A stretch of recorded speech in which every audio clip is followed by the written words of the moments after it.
Hello there, and welcome back to the Showing Up to Life podcast and YouTube channel. I almost couldn't even remember what this channel was called. It's been so long. My gosh, you remember me? Do I remember you? I remember you. Do you remember me? It's been so long, my friends. It's been so long since I've been here delivering any messaging or any kind of valuable information to you. And I was just sitting at my desk a little earlier today. It's Sunday, March 24th at 4:06 p.m. in the Mountain Time Zone in the U.S. And a couple hours ago, I was at my desk. First of all, let me make an announcement real quick. I'm writing a book. Okay, I'm working on a book about the stuff that I've talked about here for the last couple of years. Mostly it's going to be sort of talking about stress reduction and how mindfulness can help us with stress reduction, but it's going to be a little bit more broader than just that. It's going to be kind of encompassing a lot of not just what mindfulness helps us to reduce, but also what mindfulness helps us to attain, which is, as we talk about here, it allows us to attain the ability to show up moment by moment with our focus and our attention, which means that we're really present with it, okay? And so I'm working on this book. I hope to have it ready in a couple of months, and I'll certainly make that announcement here and offer free copies to everybody, of course. I think first going to do it as like an ebook kind of thing, and then see about getting it printed up at Amazon or something like that.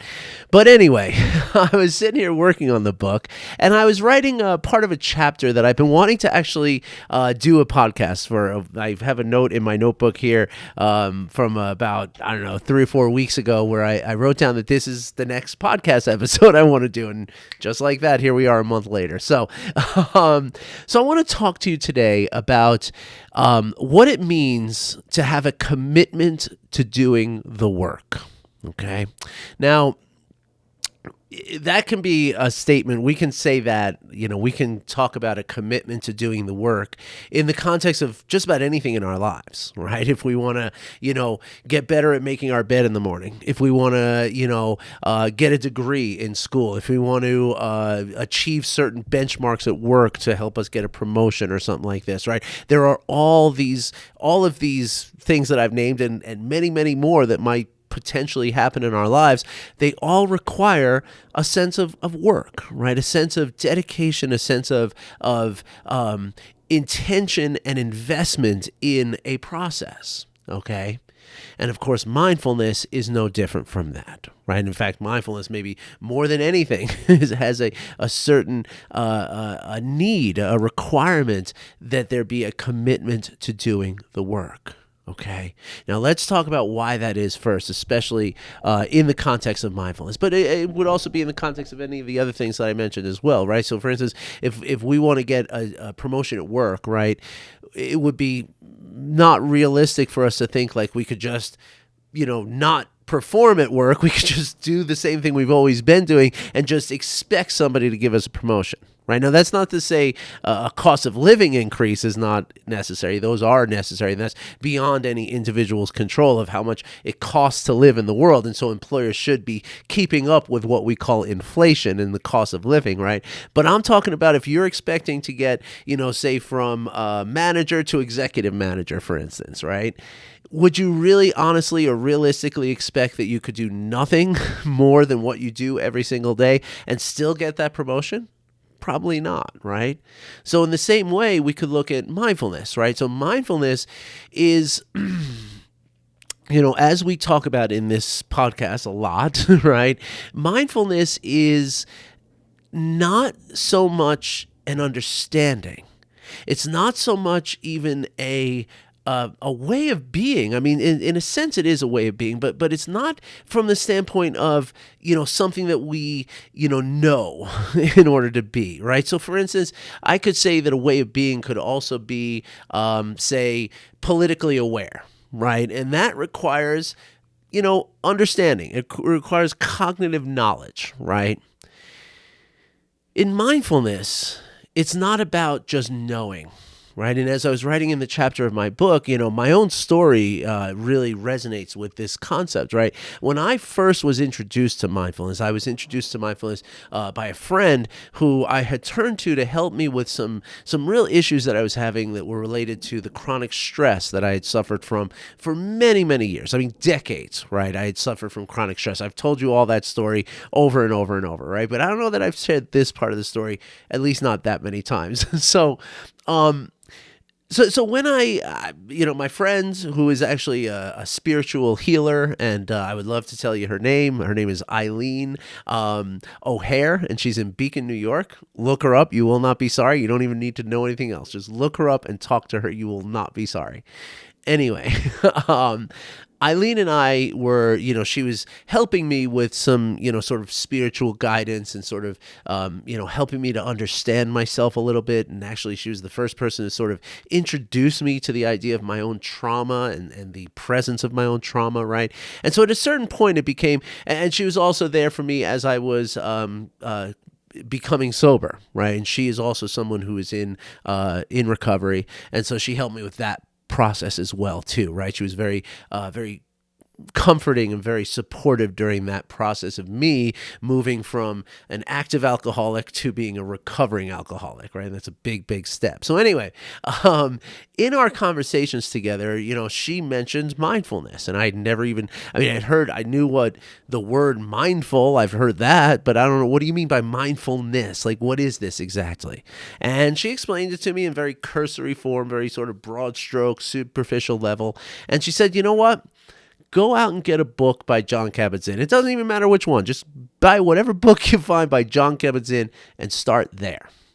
Probably the best advice anybody's ever given me, but I did that, right? And I found the book that I found. It's on my bookshelf over here, Mindfulness for Beginners by Jon Kabat-Zinn.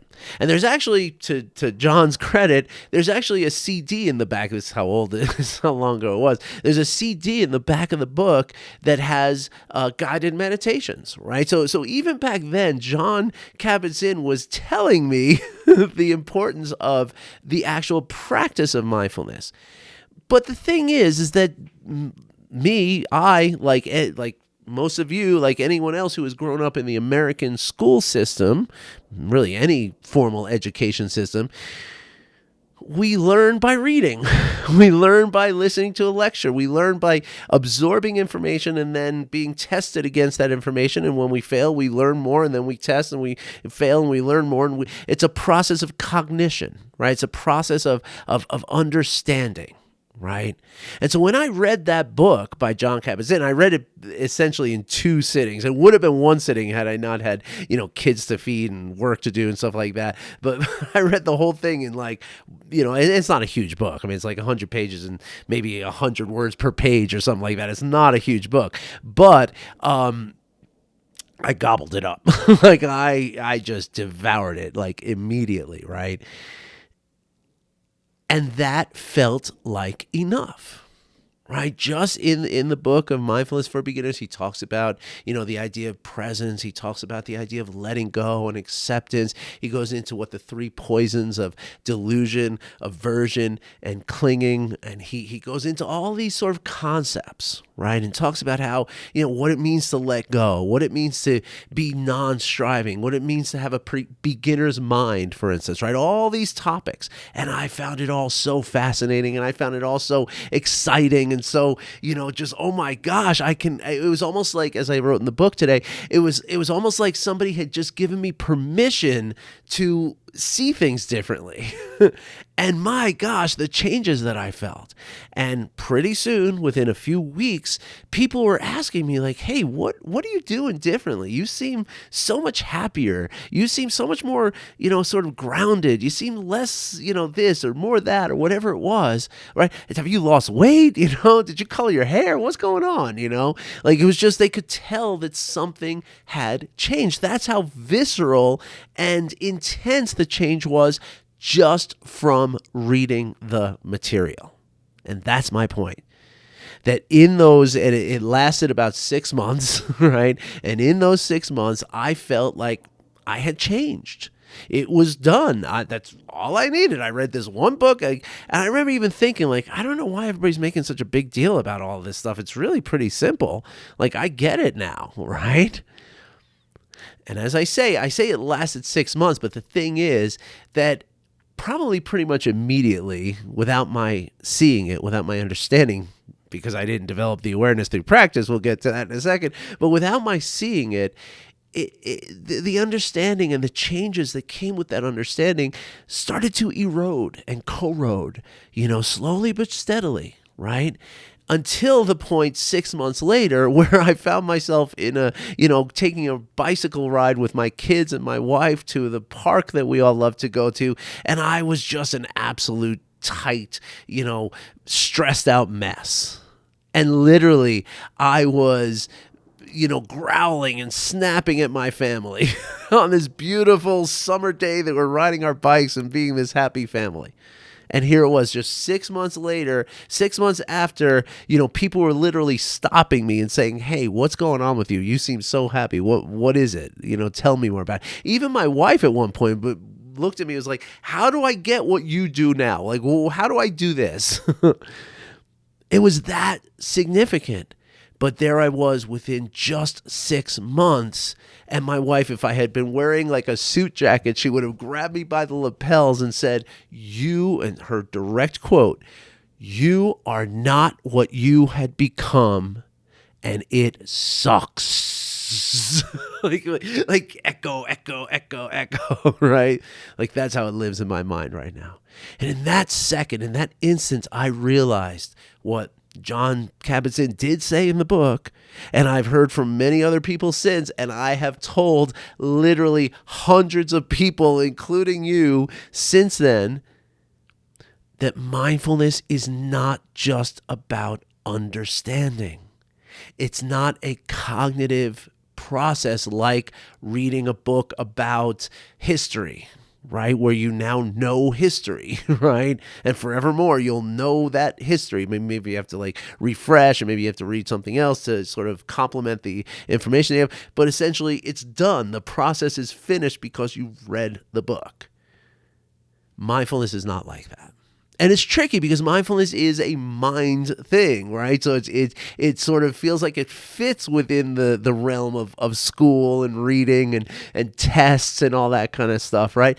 But it's very much more like riding a bike is how I usually like to describe it, as I've done here many times, right? That if I always say this to my clients when I meet with them and my students, because I do work with little kids now too, by the way. I should get into that at some point too. But when I teach mindfulness, right, I draw the parallel between mindfulness and riding a bike, right? In the sense, and what I say is that if I could give you, say, a volume, say 3 volumes of a series of books, right? That each volume is 1,000 pages long, and among the 3 books, it tells you it's literally the most comprehensive tome about bicycle riding that you could ever come up with, right? If I could guarantee you that in these pages of these 3 books, every single detail about bicycles, how they're made, how they're designed, how they work, and how to ride them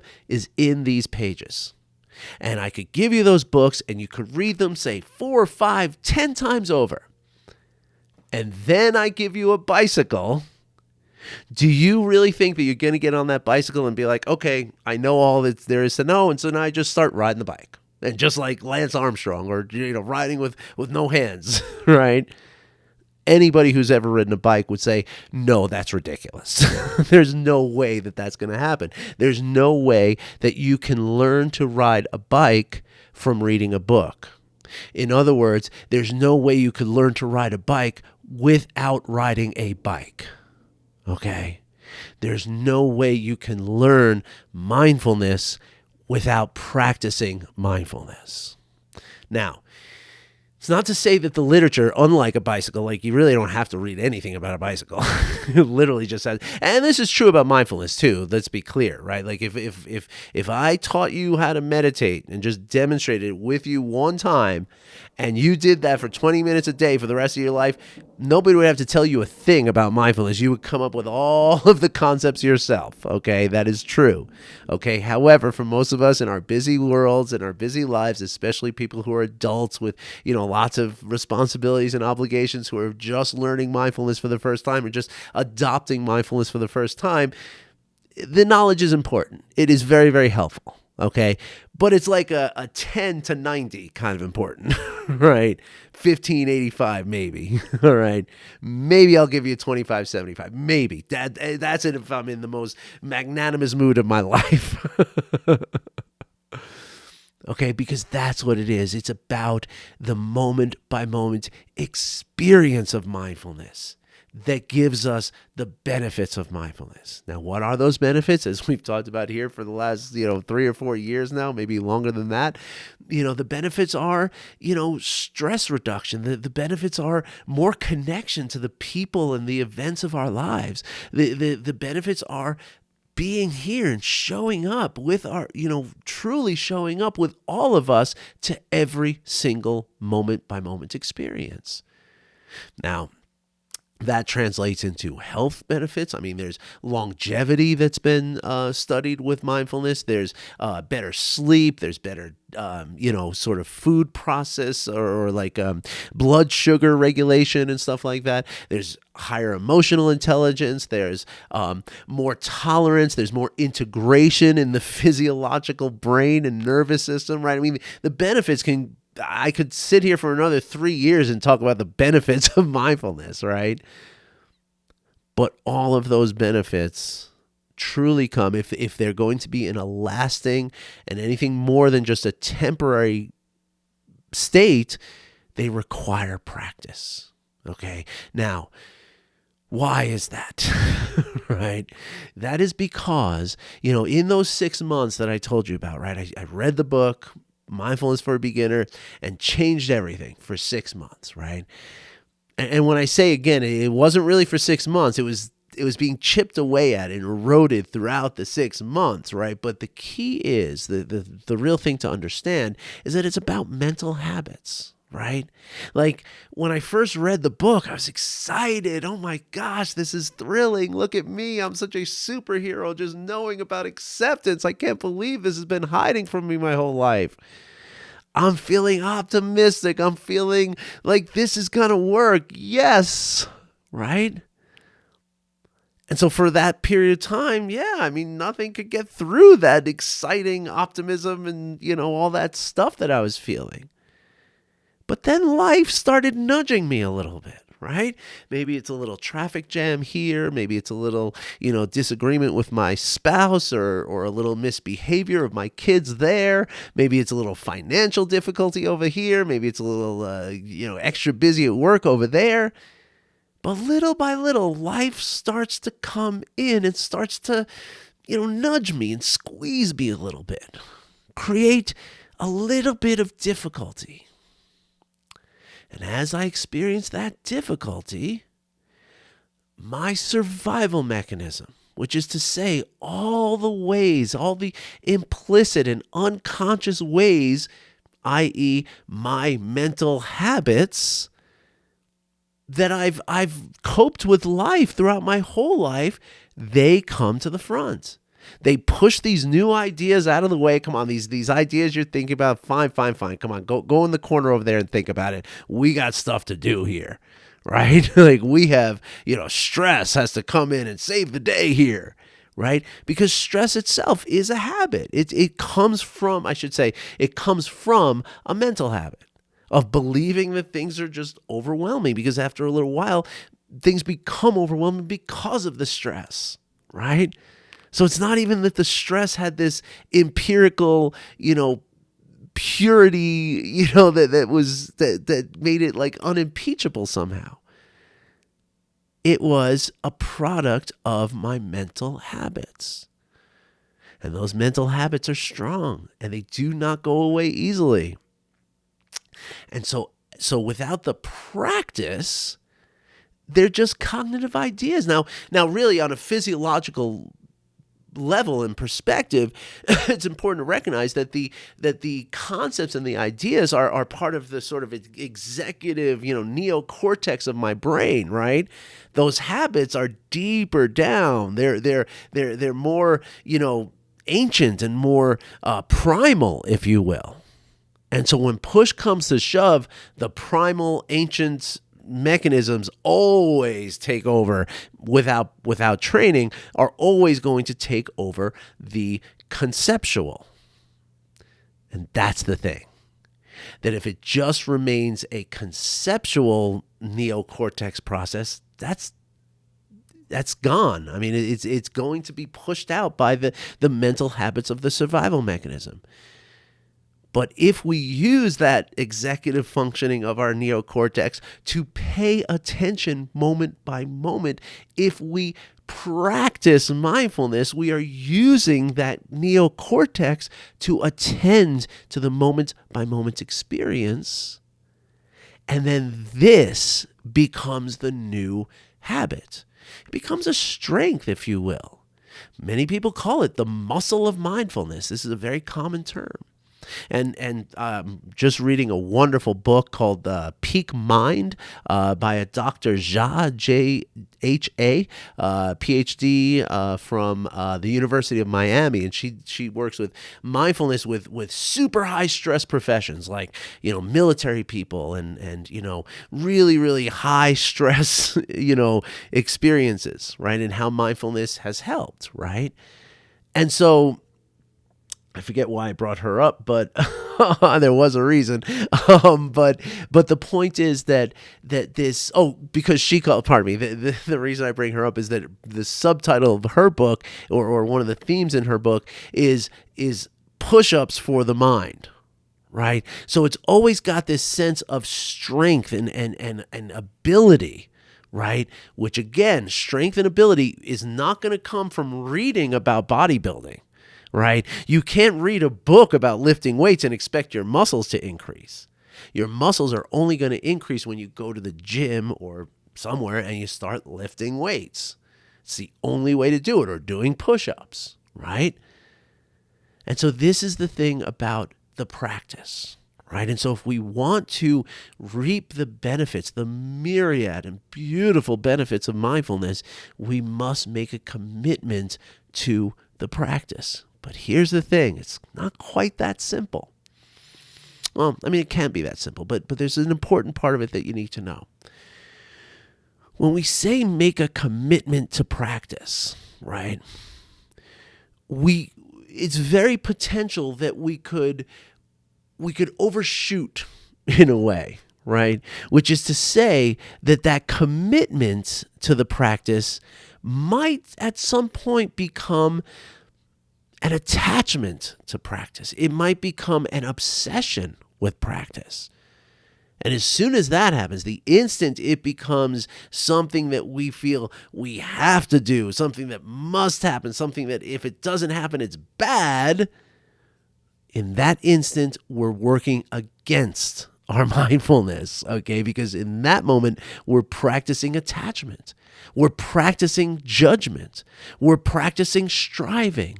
We're practicing all the things that are not mindfulness, that are not mindful, not a product of mindfulness, let's say. Right? Like Jon Kabat-Zinn has the seven, which are also in that Mindfulness for Beginners book, the 7 attitudes of mindfulness. Let me see if I get them all.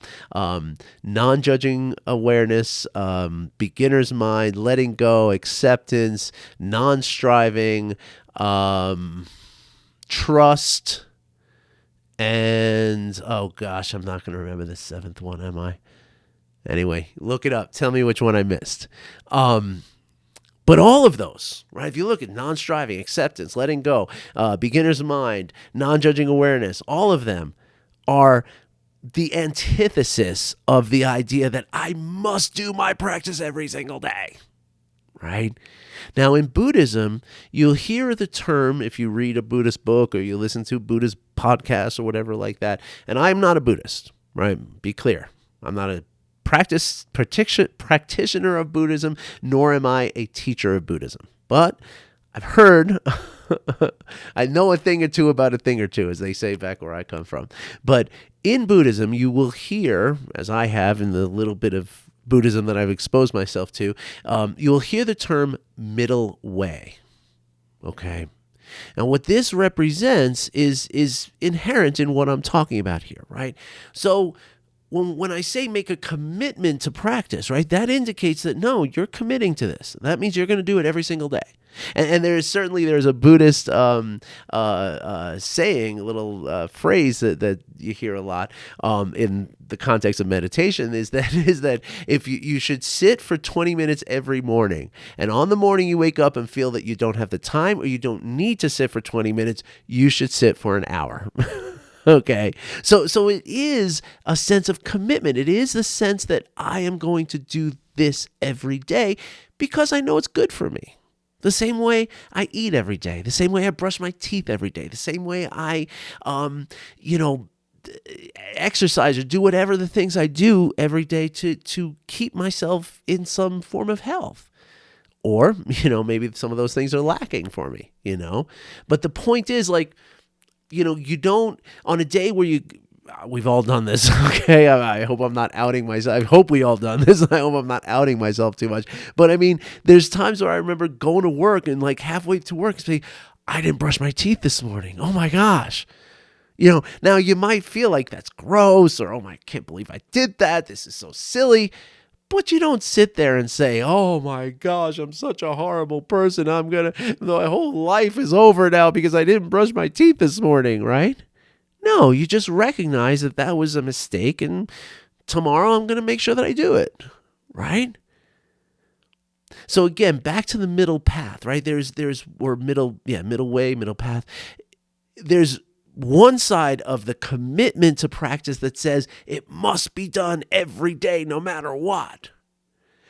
There's another side that says it'll never be done. I don't care about practice. It's okay. Now, this maps to what Dan Siegel calls, on the outside of our window of tolerance is on one side, rigidity. I must do practice every day. And on the other side, chaos. Screw it. I don't need to do practice. I'm just going to live my life. I read the books. I'm good. Yeah, woohoo. Right?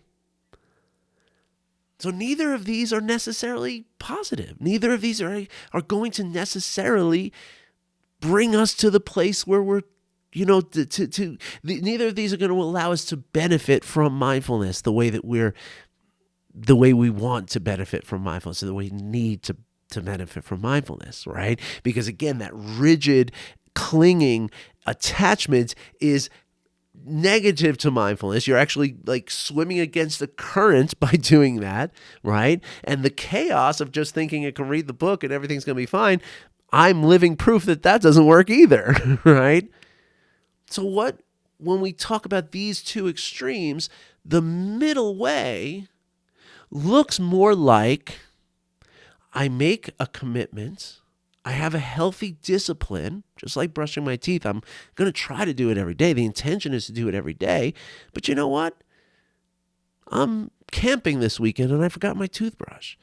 Doesn't mean that I got to go home and skip the camping trip. I'll survive one day or one weekend without brushing my teeth. It's not going to be the end of the world. I can make an appointment with the dentist, get a good cleaning, whatever, right? I can make sure I could be careful of what I'm eating when I'm not brushing my teeth, or I can make sure that I don't eat a whole bunch of chocolate, right, which is going to stay on my teeth and cause decay, right? Or I can make sure I rinse my mouth out. There's lots of ways in which I can maneuver through once I'm in this middle way. Right? Because if I say I can't go anywhere without brushing my teeth every single day, well then on the day that I forget my toothbrush, that's going to ruin a whole weekend. So that rigidity is not going to help me. And by the same token, it doesn't matter if I brush my teeth. Well, guess what? You're gonna have some serious problems that way. You're gonna feel a lot of pain. You're gonna lose teeth. You're gonna spend a lot of time in the dentist chair, which is not pleasant. Right? So the middle way is a dedication that I have, and a discipline that I have to brushing my teeth, to doing the mindfulness practices, but recognizing that there are times where stuff happens in life, right?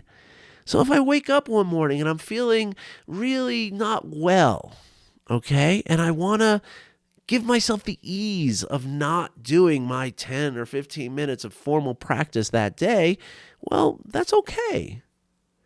And it's even more okay with mindfulness because we also have the ability to practice informally. And even if we can, and again, this is that middle way, even if we can recognize that in this moment I'm feeling this resistance to doing the practice, right? And if I can feel that resistance without judging it, and without resisting the resistance and not clinging to anything about the resistance, but instead, if I can just experience it moment by moment without judgment, well, guess what? That in and of itself is a mindfulness practice. I'm doing my curls without doing my curls. I'm doing my push-ups without even, getting on the floor and doing push-ups, right? So when we talk about this commitment to practice, and again, this gives way in a metaphoric sense to all of our life, right? Anytime we feel a rigid clinging to something, it's almost always not healthy for us. I could probably say 100% of the time it's not healthy. And likewise, anytime we feel like there's sort of unmoored chaos, that too is that's not ultimately going to be happy. Now we got to be careful there, right? Because we could say like if I want to go to a concert, for instance, right? Like at Red Rocks, and maybe my friend made some little mushroom tea, and let's drink some mushroom tea and really allow ourselves to leave and explore and let things just flow, right? Well, I know that I'm just doing that for this few hours, right? It's not my moment by moment experience. It's just the right now experience, right? So I can be intentional about this sort of departure into the chaotic or even the rigid, right? But when it becomes the moment by moment experience, that's where it is causing me to suffer. And as Dan Siegel calls it, remember, he says this is outside what he calls, very importantly, the window of tolerance, which is to say that in between rigidity and chaos is where I can be adaptable to my life. I can be both grounded but also adaptable, which is to say that I can tolerate stuff, which is to say that I won't feel stress, because stress only comes when we believe we cannot tolerate a circumstance that we're experiencing. All right. It feels great to be back. I feel like I could keep going for hours here, but I'm going to cut it off now, and I'm going to make a commitment, a healthy, disciplined commitment to doing more of these podcasts because I miss you. I miss doing this. I miss you. I even have the tabs open, right? My YouTube and my podcast tabs are open still since the last time I posted on here. And so believe me, it is something that I truly, truly enjoy, and I'm going to, in the middle way, I'm going to try to engage more in doing that. Okay, so hopefully I will see you soon. All right, and thank you for watching. Thank you for listening. If you have any questions about this, please, please, please send me an email, art@artburnscoaching.com. Okay, and by all means, let me know if you want the book. All right, I'm really excited about it. All right, everybody, have a great day. Have a wonderful, I wish you well, and I hope that you all have a wonderful, I hope you all find the ability to be in touch with your moment-by-moment experience and to show up as you, as the full you, as the beautiful, dynamic you, and connect into this beautiful, dynamic moment. All right, everybody, take care.